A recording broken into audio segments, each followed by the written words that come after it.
Welcome viewers to the series of lectures on early Indian economy, and as a sequel to the discussion that we had in the previous part of this lecture, we are continuing with what we get to see in the domain of economy in the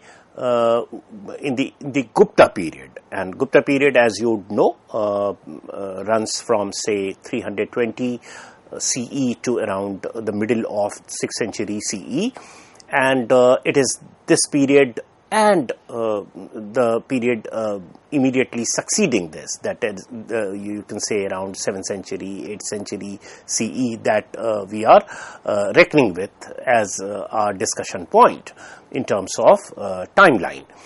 And in the earlier part of the lecture, we spoke of the fact that the evidence of economic life that we get from land grants or the copper plate charters, talking of the land grants, which had become very common practice in the later Gupta period, is that the plot sizes or land sizes, land holding sizes are getting smaller as compared to what they were in the earlier period. In Gupta period, in Mauryan period, we hear of state-controlled large farms worked by peasants and hired labor and even slaves and so forth. But now it is very individualized, smaller farms that we get to see. We spoke of such evidences coming from several inscriptions in Gujarat and elsewhere, where smaller land holding sizes are reckoned with.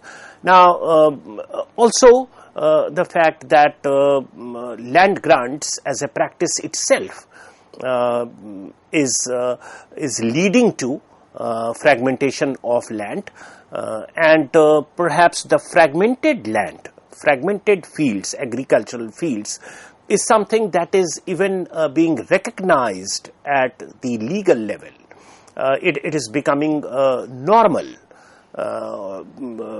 for this period for land holding sizes to be small. So, process of partition of land in fact contributed to fragmentation as well, and one aspect of it we discussed in the last lecture, where we spoke of the compulsions of the Kali age crisis leading to increased practices of land grants at the behest of the ruler as well as feudatories and so forth. And obviously, when you grant a piece of land, you don't grant the entire land that you own. So that is leading to fragmentation of land, all right. But there are other ways also through which fragmentation of land or land holding size is happening. And this is in contrast to the earlier law book of Manu and Yagyavalk, who never referred to partition of landed property. But the contemporary sources, that is the later Gupta period and in the post-Gupta period, even the law books, for example, the codes of Narad and Brihaspati, do refer to partition of land for the first time. So, landed wealth getting partitioned amongst brothers, amongst siblings, that is something that is getting some kind of a legal acceptance. So, it is becoming normal. Otherwise, that fragmentation of agricultural field amongst the siblings, etc., are either not spoken of, or perhaps they were not very much in practice. So that is something that we get to see for the first time in the later Gupta period and post-Gupta period. Yagyavalk, for example, talks of 3 stages, namely Mahipati, Kshetra Swami and Karshak. So, these are the three stages of you can say reality in terms of land holding and mastery over land.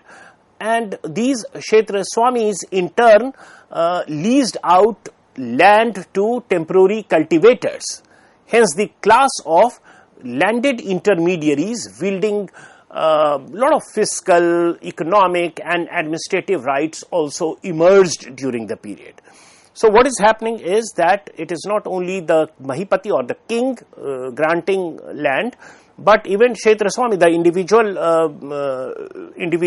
donis who had come to have that landed granted village or land, they also in turn are handing it out or granting land to temporary cultivators or leasing it out to temporary cultivators, and therefore they themselves are also not actually tilling the land. Of course, we have a category of Brahmin donis who started cultivating on their own, so that is also there, but a majority of them in sync with the times started subletting that piece of land to other temporary cultivators, and it is this process that leads to the emergence of class of landed intermediaries who wielded fiscal, economic and administrative rights.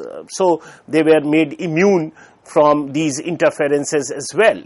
Some priests, as I mentioned earlier, may have been the actual tillers of granted land, but we start getting increased instances of evidence through which one can say that a majority of the donis are also donating or not tilling the land themselves, but are hiring agricultural laborers or even compelling the villagemen to work on their fields through some means or the other. And therefore Fahyan states, who visited India during this period, Fahyan states that the monasteries were given fields and gardens with husbandmen and cattle to cultivate them. So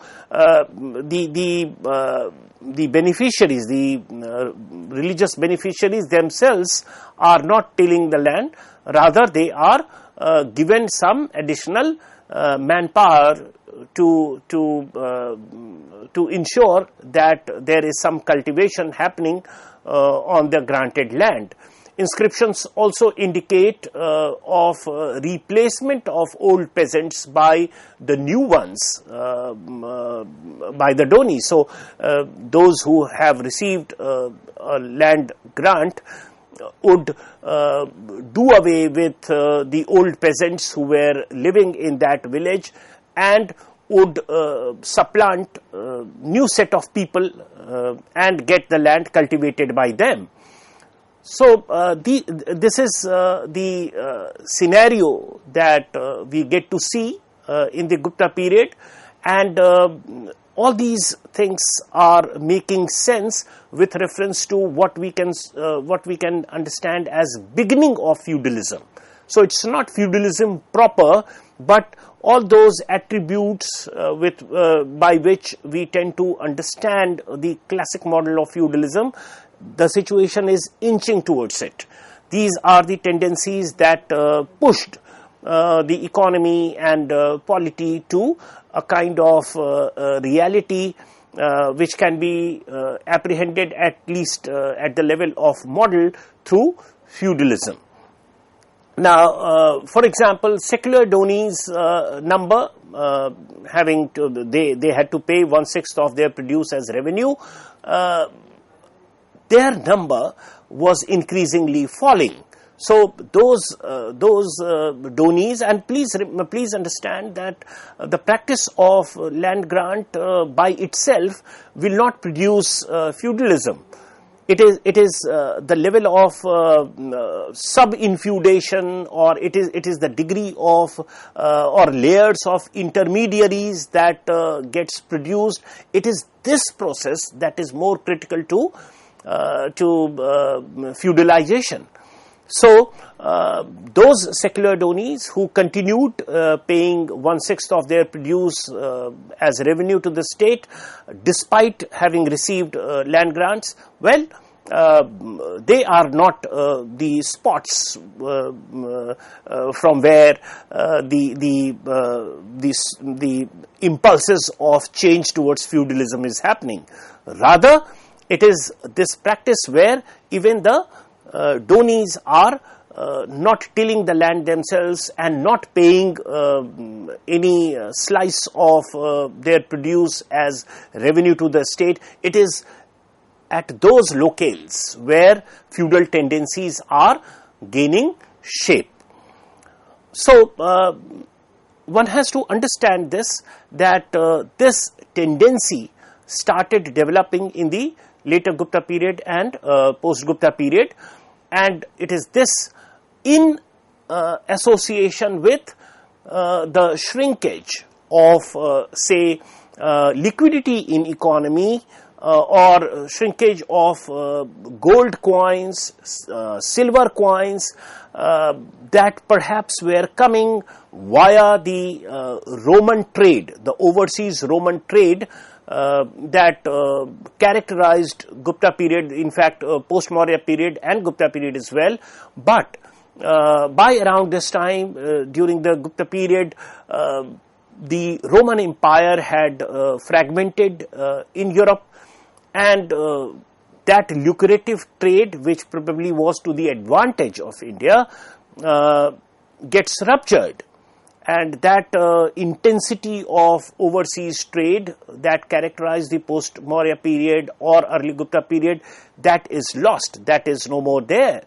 So what it does to the economy is that there is some kind of a shrinkage of high denomination coins, say gold coins and silver coins, and one can see some assertions which tell us that if you compare the total number of coins, high value coins, say gold coins or silver coins stored in different museums of India, belonging to say 5th century CE, 6th century CE, 7th century CE, 8th century CE, and compare them, put a chart of it, you will find that increasingly there is a decline in the number of high value coins, and it is then fitted into that scheme of trade feudalism dichotomy, that if there is less of long distance trade, then feudalism will develop or feudalization will trigger. There's this you can say this inverse relationship of trade and feudalism is invoked in Sharma's scheme of explaining things vis-a-vis feudalism. And also he dovetails the argument of land grant as internal causes, the practice of making land grants triggered on account of Kali age crisis, which is further leading to fragmentation of land and loss of political control, administrative control, judicial control, fiscal control, of course. So both these things are leading to what we say as ruralization of Indian economy.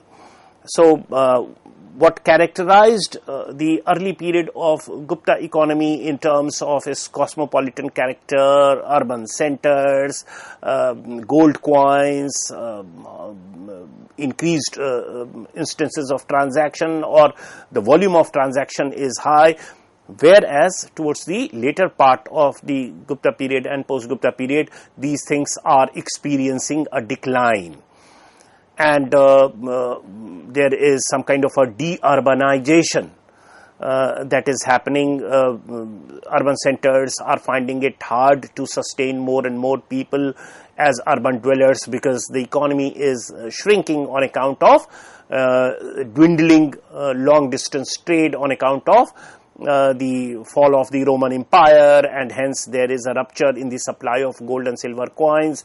The king or the ruler is beset with a new problem: how to pay their staff, how to pay their administrative machinery in cash. So that that practice of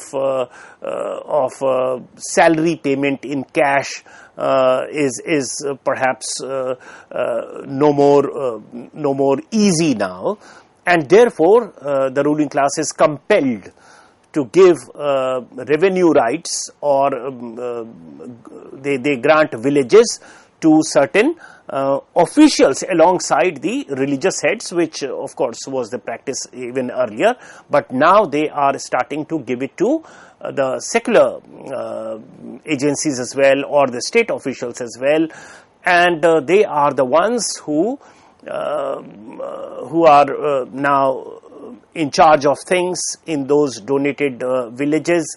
And they don't have to pay any tax to the center now, so it is their fief kind of situation that is developing, and they now are managing affairs in these areas and only maintaining some kind of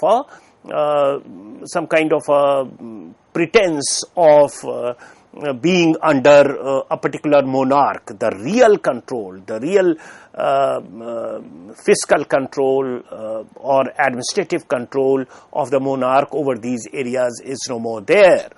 And it is this situation that Sharma refers to as feudal beginnings. And he says that now we have increased number of landed intermediaries between the tillers, actual tillers of the soil, and the ruler. There is absence of long distance trade and commerce. There are not many urban centers now, so people are increasingly leaving these urban locations and settling down in village areas, thereby increasing pressure on agriculture. The same piece of land now has to sustain more number of people. There are other social ramifications, but since this particular lecture is about stages of economy, that's why I'm not getting into the caste dimension of it. All that is to be understood here is that it is all leading to fragmentation of land, small size of land holding, emergence of landed intermediaries who are managing things on their own, either working on that donated piece of land themselves and giving 1/6 of the produce as revenue to the state, or they are also subletting it to other people, or they are getting it cultivated by hired laborers and so forth without paying any revenue to the state. And therefore there is this parcelization of authority that is simultaneously happening, and this is what can be comprehended through the term feudalism in the Gupta period, or in the post-Gupta period.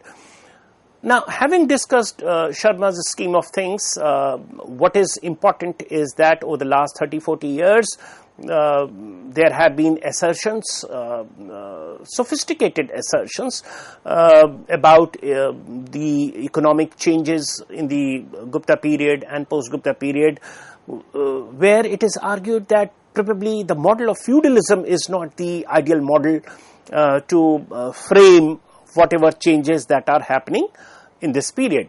So one set of historians like Harbans Mukhya and so forth, they would say that the imagery of feudalism is borrowed from the Middle Age Western France, and it is those attributes that are sought to be examined with reference to the reality in India. And when we do that, we find that there are critical differences. With respect to what was the situation in European feudalism and what's the situation in the later and post-Gupta period in Indian history. So, while in European feudalism you would find large states of land, so there is some kind of management by feudal lords, and they have their own administrative and judicial machinery to oversee the kind of fiefdom and the kind of serfdom that was seen in Europe. But nothing of that sort is seen in institutional terms so far as later and post-Gupta period in India is concerned. Nevertheless, there is that increased swelling of the number of intermediaries, and that compulsion of some people to work for some other person who are the landlords is very much there, and therefore something akin to that is happening. Nevertheless, there is no structured dependence of peasantry over the feudal lords in India, as was the case in Western France. So, what is this structured dependence? By this, we mean that in India, even the ordinary peasant did have or they were the masters of the means of production. So, the plowshare or oxen or other materials that are required for production, they are these ordinary peasants are the owners of the means of production. So, they own it, and they can go anywhere and start tilling, and also fallow land was available in plenty. So, it wasn't a European kind of situation here in India, where by this time, by the Middle Ages, all available arable land had been under the control of one feudal lord or the other. So, the serfs or the agrarian labor working under pitiable conditions in Europe had no way, had no avenue of